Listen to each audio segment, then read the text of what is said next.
This is The Joe Gaither Show on BamaCentral.com.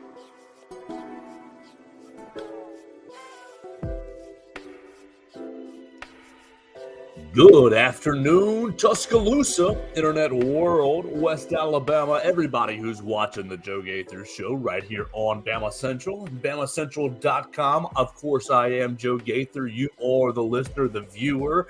We appreciate everybody watching us on YouTube, on Facebook, and on Twitter. You can find us at Joe Gaither6 for all your social media needs. We appreciate everybody who's listening to us on Spotify, Apple Podcast, or on Amazon. You can find us on the Joe Gaither Show at Bama Central and BamaCentral.com. We're a proud part of the Bama Central Broadcasting Network with our friends Blue Collar Unplugged with Blake Byler, Matthew Gibson, and Jacob Pickle. You can hear those guys each and every week talking about Alabama basketball, but that's exactly what I want to do today. I want to talk SEC basketball. Also appreciate everybody watching us and listening to us on the Bama Central Broadcasting Network. You can find us at Bama Central on X. You can find us at Alabama Crimson Tide on Sports Illustrated on Facebook, or you can find us at Bama Central SI on Instagram. So let's get right into it. I hope you guys had a great weekend. I had a lot of fun this weekend following Alabama gymnastics on Friday night and following Alabama basketball on Saturday. Both teams, both programs coming away with huge wins. Alabama gymnastics coming down to the very last routine with Luisa Blanco on the balance beam needing to exceed a 9.77. And look, I'm an amateur watcher of gymnastics, and I follow the program just to cover it for Bama Central, enjoy the athletes. Luisa Blanco put up, a 9.95 in her final event to win the event. You got to give a lot of credit as well to Lily Hudson, who put up a 10 in the vault, her second career 10.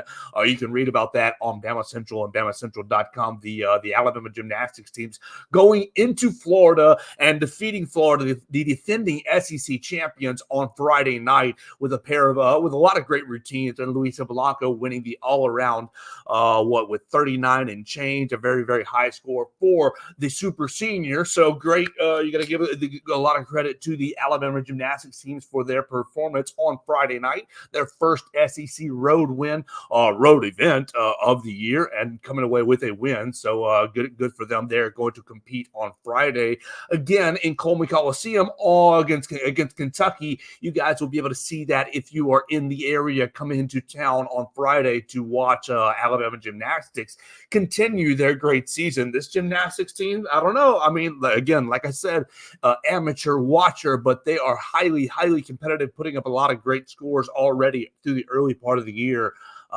When the pressure was on Friday night on the road, Luisa Blanco came through. They put up a huge score to win on Friday and stay pretty much on top of the SEC standings, unfortunately having a tie with Arkansas two weeks ago. So bouncing back from that, and we'll see them again on Friday night. Let's talk Alabama basketball. That's where I want to go to. That's really what I want to settle into today on the Monday program.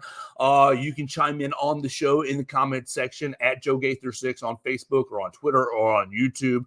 Let's get right into the game on Saturday. Look, Alabama, you might have thought a lull could have been coming on Saturday after a huge, huge emotional win on Wednesday against the Auburn Tigers. But no, LSU comes into town riding a 2-game losing streak. Alabama really shows a lot of maturity. Taking, getting started, a nice little start early in the game, lots of 3-pointers flying, but really, I mean, the offense was high flying for both sides, but better offense for Alabama, 109-88, ending up beating LSU, getting, 2 wins in a row, and now Alabama's won 8 of its last 9. Basically, you're putting that Tennessee loss behind you from an Alabama perspective. You've now beaten Auburn, and you should have won. You were a 13-point favorite. You ended up covering against LSU. You handled your business. Really, really great to see a lot of offense in Coleman Coliseum. Coach Oates commending the offense. You cleared 100 points for the 6th time this season, and all 5 of your starters got into double digits. Aaron Estrada, Mark Sears, Ryland Griffin, Latrell Wrightsell, Graham Nelson. interesting starting lineup for Alabama to go pretty, relatively small ball for Alabama basketball, but it worked out. Coach Oates has been complaining or, talking about having poor starts this season, poor starts to the first half and poor starts to the second half. You saw that against Auburn, even with the light malfunction on Wednesday night. Poor start in the first half, and then especially a poor start in the second half, allowing Auburn to erase the 14-point deficit and eventually end up taking the lead. But on Saturday against the LSU Tigers, no such thing. You go into you basically come out. Reitzel and Ryland Griffin pick up basically right where they left off from the last game. A bunch of 3-pointers right off the bat. Let's see my first half box for the gentleman. Okay, first half, yeah, Reitzel with 14 points. He was 4 of 7 from beyond the 3-point line. Ryland was 1 of 3, so you didn't have as much production from the rest of the team, but 8 of 23 from beyond the 3-point line. You went into the halftime, 50-44, and then you ended up scoring 59 points in the second half. Mark Sears with his 15, Estrada with 10, everybody getting in on the action. Ryland Griffin was 3 for 3 behind the arc in the second half for another 9. So everybody getting into double digits. Look, you can read about it on BamaCentral.com. You can read Blake Byler's takeaways. One of his takeaways is the historic offense that this team, look, you didn't think about, if Brandon Miller gets drafted number 2 overall, Noah Clowney gets drafted, 20, 18, 19, 21 overall to the New Jersey Nets, Brooklyn Nets. And you lose a lot of production. You obviously lost Javon Quinterly to Memphis to the transfer portal. You lost a lot of production from last year's team. You only carried over with Mark Sears, Ryland Griffin, and Nick Pringle. Nick Pringle with a weird playing time issue from Saturday night. Coach Oates saying, we played the guys who we thought gave us the best chance to win the game. Nick Pringle only playing in the second half of the game. Seemed like, was there a first half suspension, an unspoken suspension? Or was it really a playing time issue, a rotation issue in the first half with Nick Pringle? But the carryover from last year's team to this year's team, you see a lot of drop-off, bring in a lot of new players, and you wonder, there's no way that they're going to be as good. And no, they haven't been as good on the defensive side of the floor. But offensively, is this Alabama basketball team the best Alabama basketball team, offensively speaking, that Nate Oates has ever had in the last? He's only been, this is his 5th year, so you've got 4 teams to compare it to. They've cleared 100 points 6 times already. Coach Oates goes into the postgame press conference and says, we should have cleared it 8 times. We put the walk-ons in with 98 and with 99, respectively, against 2 different opponents. The offense is otherworldly good. And so you put that offense with a halfway decent defense, and you see what the team can be. Alabama hitting 14 3-point shots and getting to the free throw line 28 times and that's the impressive part. You have pretty good balance. Yes, you see the 34 3-pointers and you're like, okay, you're taking a lot of shots, but you're getting inside a lot. Your points in the paint is 42 points in the paint, respectively, for Alabama. So you're getting inside, you're getting the free throw line a lot, and you're a really good free throw shooting team. You got to think back to the last, decade of Alabama basketball, and Alabama basketball is averaging 67, 68% from the free throw line. This year's team is shooting a great percentage. You think about Grant Nelson. He shot he's at 90%, 92% from the line. Latrell Reitzel hasn't missed a shot from the line this season. And on Saturday night, Alabama basketball goes 25 of 28 from the free throw line. You make more than the other team takes. That's the goal. LSU did take 27, but you almost made more than they took with 25. So it's a great advantage to be able to get to the free throw line so effectively, getting into the lane with this team. The big thing is defensively. I mean, yeah, you scored 109 against LSU, and LSU is a meh basketball team, and you have to protect home court, and that's very, very important, and you got to give a lot of credit to the Coleman Coliseum crowd once again on Saturday night was very, very impressive. No, I mean, not near as hostile, not near as aggressive as the crowd was on Wednesday night, but still showed out and still was, stood up in the big moments and cheered in the big moments and got into it in the right spots. Obviously, in a blowout, you're going to have less of an impact per se on the game. But you got to give a lot of credit to the crowd with a 7 p.m. start time in Coleman Coliseum. It makes for an easy, everybody can plan for it on Saturday night against LSU. So we'll see if the crowd can do the same thing this coming Saturday against Mississippi State. But we don't want to get too far ahead of ourselves. You got 2 good performances in a row from the crowd. We'll see if they can make it 3. Let's talk a little more on the court with what impressed me from Saturday night. Aaron Estrada impressed me Saturday night. Look, if you look at Aaron Estrada's game logs through SEC play, 0 points against Auburn, and you think, oh, not so hot. Turnover machine against Tennessee, not so hot. Yeah, he scored in double digits against Missouri and against South Carolina, but you see now Missouri is 0-6 in SEC play. South Carolina got themselves a nice little win against Kentucky, and so they're not as bad of a team as you originally thought. But I thought Saturday night was a huge game for Aaron Estrada. Just like Wednesday was a huge game for Grant Nelson, I thought Aaron Estrada had a huge game Saturday with his 18 points. Now, he was 2 of 7. 2 of 7 from the floor in the first half. He started off 1 of 6. He started off 1 of 6 with a turnover, missing shots. He missed a couple 3-pointers, but was able to get to the free throw line and was 3 of 4 from the free throw line. He got a lot of gritty buckets, 2 offensive rebounds, got himself a steal. He was into the game. And after the game, you saw Aaron Estrada coming into the Coleman Coliseum press room. He had the hard hat on, and Coach Nate Oates complimented him, saying that he won the hard hat, and by far. And you really look at Aaron Estrada kind of epitomized a lot of what Nate Oates really coaches, what he really coached over the course of his 4 years, and now into his 5th year here in Tuscaloosa. Is if you do the little things, if you commit to the defensive end, if you commit to playing hard, and Aaron Estrada was all over the floor, diving on the floor for loose balls and getting after it on the defensive side of the floor. We just touched on the offensive rebounds. He had 6 rebounds for the game, and 3 of them coming from the offensive end, 2 of them in the first half when it was really just kind of he was struggling from the floor. He ends the half with another layup, so kind of got himself going into the second half. But really, it was the little things. It was the commitment to the defensive side of the floor. I'm going to get on the floor. I'm going to play good defense. I'm going to go crash the glass hard. I'm going to give up my body. And what he had 7 assists for the game.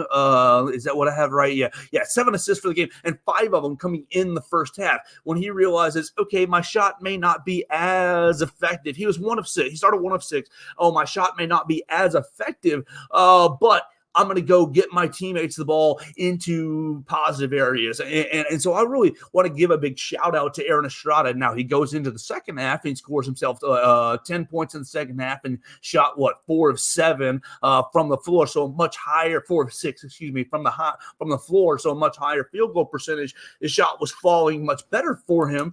So I really think that he epitomized the Nate Oates commitment to blue collar basketball, and then the offense will come. And for him to have a good game like that in SEC play, hopefully it'll carry over. Alabama's about to go into maybe a little bit easier portion of their schedule, and we'll get into that here in just a minute. But I think that Aaron Estrada really, really had a strong game. Hopefully for him, for his sake, it will carry over for the rest of the year as you're at 1/3 of the way through SEC play. Now, as you are 1/3 of the way through SEC play, we want want to give a shout out to Mark Sears as he wins his third edition of SEC Player of the Week. You can read about that on BamaCentral.com. But Mark Sears coming away with the SEC Player of the Week. Let's see, that's his third of the year. He was 21.5 points per game, 6.5 assists, and 4 rebounds in his 2 games against Auburn and LSU. And what against Auburn? He played, 38 minutes, I think is what it was. And LSU, he played very similarly. So all over the court. I had a buddy lean over in the middle of the LSU game, say, "Oh man, Mark Sears hasn't done very much," and he was right. At that point, he had not done very much, but a big second half for Mark Sears saw him clear the 21-point mark and earned him 15 points, 15 second half points. Earns him SEC Player of the Week for the third time this season. So Mark Sears, I mean, goodness gracious, maybe the Tennessee loss where Mark wasn't as healthy can be more explained by that, and we'll see. You give a big shout out to Mark Sears for his performance this past week, and we'll see what he does this week against Georgia. All right, so as I said, you were 1/3 of the way through SEC play. Alabama is 6-1? Is that what I have? Yeah, Alabama 6-1. Tennessee is 5-1, and so Tennessee had a midweek bye week. Everybody gets a midweek bye this week, or this year. Alabama will get theirs in a couple of weeks, but Tennessee is a half game behind you, and Tennessee does have the tiebreaker over you when you play equal games, obviously. But you get Tennessee coming back to Tuscaloosa in a few weeks, so maybe you get that split, and we'll see how the rest of the schedule shakes out. We want to look at the top 4 teams in the SEC, or our prediction for the top 4 teams. And obviously, we agree with Blake Byler when he joined us most recently. And Blake Byler outlined Tennessee, Auburn, Kentucky, and Alabama as the top 4 teams in the league. Alabama jumping back into the top 25 jumping in at 24, 25. Is that what I just saw for Alabama? Jumping back in at 24. Excuse me. Jumping back in, Coach Nate Oates after the LSU win, basically saying, "I don't care if y'all rank us or not." So I enjoy the disrespect. But Alabama getting back into the top 25. We want to look at the top 4 teams and see kind of how it's going to shake out. 2/3 of the schedule left to go. Look, last Monday I was singing all kinds of doom and gloom for Alabama after losing to Tennessee, getting drummed by Tennessee, and seeing Auburn come into town. Auburn loses against Alabama on Wednesday, and then Auburn loses against Mississippi State on Saturday, thus giving a little more credence to Alabama going into Starkville a couple of weeks ago. That's a huge win now. That's another huge win on the road for the Crimson Tide. Let's look at the top 4. Let's start with Alabama. Look, you know what the rest of the schedule looks like for the Crimson Tide. This week, a little bit lighter as Alabama goes to Georgia. I mean, look, Athens is no easy place to play. You've seen the road record. The road team record for SEC teams is not good. But you should go into Georgia and win. Georgia 4-3 in the league. They're 14-6. They're still building with a second-year head coach. You should win on Wednesday. Then you get Mississippi State back in here, back in Coleman Coliseum. That should be a winnable game. Obviously, they're going to play you very, very tough, and they're looking to kind of even up the score. But a 7:30 crowd should be a good crowd in Coleman Coliseum. The next week, very, very difficult. You basically repeat this past week, but it's all on the road. Midweek game at Auburn. Neville Arena. You saw what Auburn did this past week, and Bruce Pearl saying, I've got some guys who shouldn't be shooting the basketball. A wild thing for a coach to say. A wild thing. Nate Oates would never say that, guys are missing. Nate Oates would always say, guys are missing. Well, they need to keep shooting. They need to keep shooting and get their confidence back, as he did with Aaron Estrada on Saturday. Bruce Pearl basically saying guys are missing, they need to stop shooting. But in 2 weeks, going down to Auburn is going to be tough. And then LSU, anytime on the road, you saw what you did. Look, LSU shot the basketball very well. You didn't play very good defense. You played good offense. LSU shot the basketball well, 39% from 3. They made 11. Is that what I have? They made 11 threes, 11 of 28, almost 40%. if you don't shoot kind of otherworldly, nearly 60% from the floor, 56%, 41 from the three, and you made 14 threes, you basically just outshot them. That's going to be a tough trip going down to Baton Rouge. That's going to be two tough games, but you're hopeful that you take 1-1. Then you get Texas A&M and Florida back here in Coleman Coliseum in a back-to-back in their weeks. Then you're heading up to Kentucky. Look, your schedule basically comes down to at Auburn, at Kentucky, Tennessee at home, and then can you take care of business in these games that you should win? You should be beating Mississippi State at home. You should be going on the road to beat Georgia. You should be beating Florida and Ole Miss. So you should be, Arkansas, the season finale. You've seen what Arkansas has been, basically imploding throughout the season. Can you play well against Auburn, Kentucky, and Tennessee in those three environments? Now, two of them are on the road. One of them are at home. You've got to beat Tennessee. You've got to take that season split. And if you can do that and get yourself to, what did that put you at? 12 17 games, 12-5. You subtract two. You're at 3 losses. 14-3, you go 14-3, you're putting yourself in position to win the rest of the league. So let's look at Auburn. Auburn real quick as their rest of the schedule. I mean, they are hosting Alabama in 2 weeks. They got Vanderbilt and Ole Miss. They should bounce back this week with those two opponents. They host Alabama. They host Kentucky. That's going to be favorable for them, obviously, in Neville Arena. Then they go to Tennessee. That's going to be a huge game. That's going to be a huge game for Alabama fans to watch, to see, and that's going to be late in February, just a couple of weeks left in the season. That's going to be a huge matchup. But their schedule is pretty favorable. They've got a home and home with Georgia, who's not very good. They've got a road trip to Missouri. Obviously winless in the conference. They're hosting South Carolina. South Carolina's proven that they can bite you if you don't play well. But home games, I think, favor Auburn pretty well. Now, Kentucky's got an interesting schedule because Kentucky plays pretty much everybody left. Kentucky's got a home and home with Tennessee. They've got a lot to say. Now, I know Kentucky is 5-2 in the conference. They've already lost two games. They lost to Texas A&M and to South Carolina. Those road trips have bitten the young Kentucky Wildcats. They're going on the road to Tennessee late in the year. That's the season finale. They host Alabama. That's going to be tough for Alabama to get to go into to Lexington and win, but then they go to Auburn as well. So maybe you catch some luck with Auburn beating them. Maybe Tennessee can split and keep Kentucky down the schedule, and that'll keep Alabama ahead of them. Now with Tennessee, they're the final team to look at, as you got 2/3 of the way left through the SEC season to compete for an SEC regular season title. Now, Tennessee's going to Kentucky next Saturday. This coming up Saturday.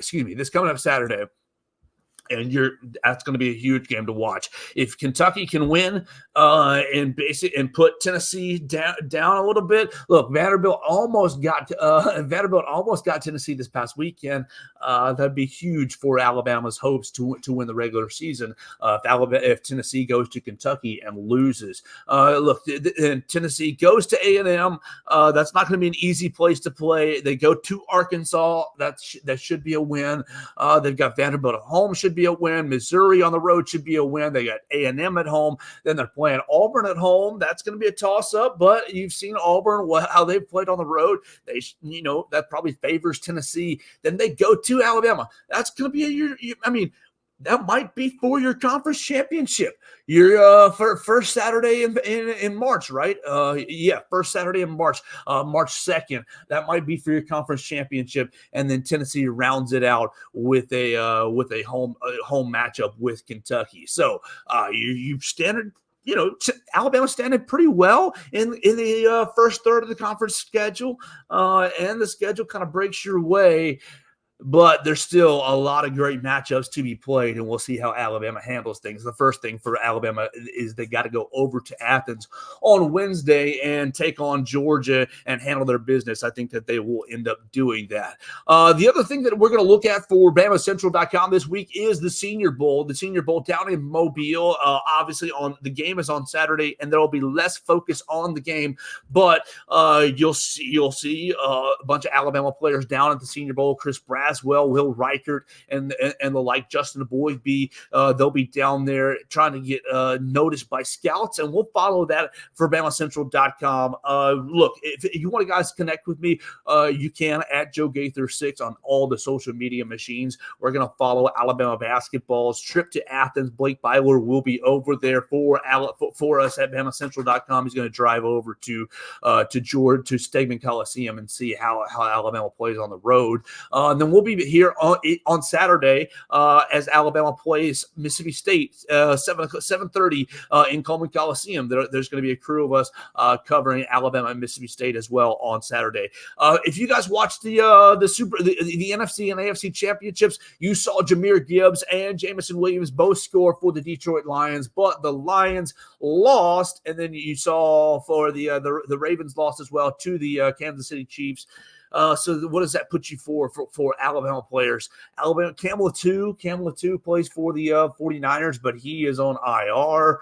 So he did not play this past weekend. Do the Chiefs have any Alabama players?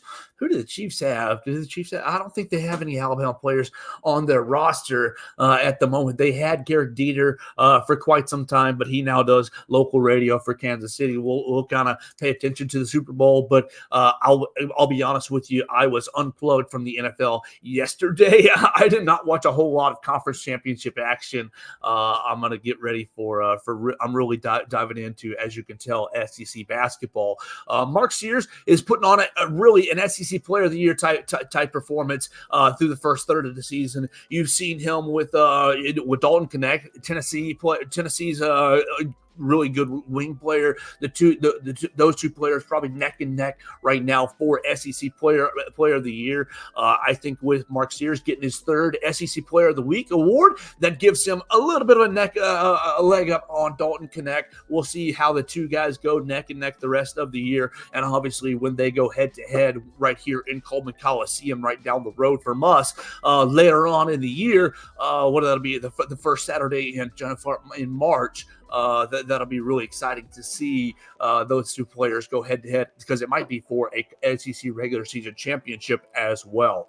So for Bama Central, I'm Joe Gaither. You guys watched us on YouTube, on Facebook, and on Twitter at Joe Gaither 6. You're listening to us on Spotify, on Apple Podcasts, and on Amazon on the Joe Gaither Show on BamaCentral.com. You can listen to the other Bama Central Broadcasting Network podcast, Our Friends Blue Collar Unplugged, with Blake Byler, Matthew Gibson, and Jacob Pickle. They're talking Alabama hoops as well. We're going to talk recruiting, as Wednesday is going to be National Signing Day. We'll try to catch up with a couple of more Alabama recruits as we're turning things over to 2025.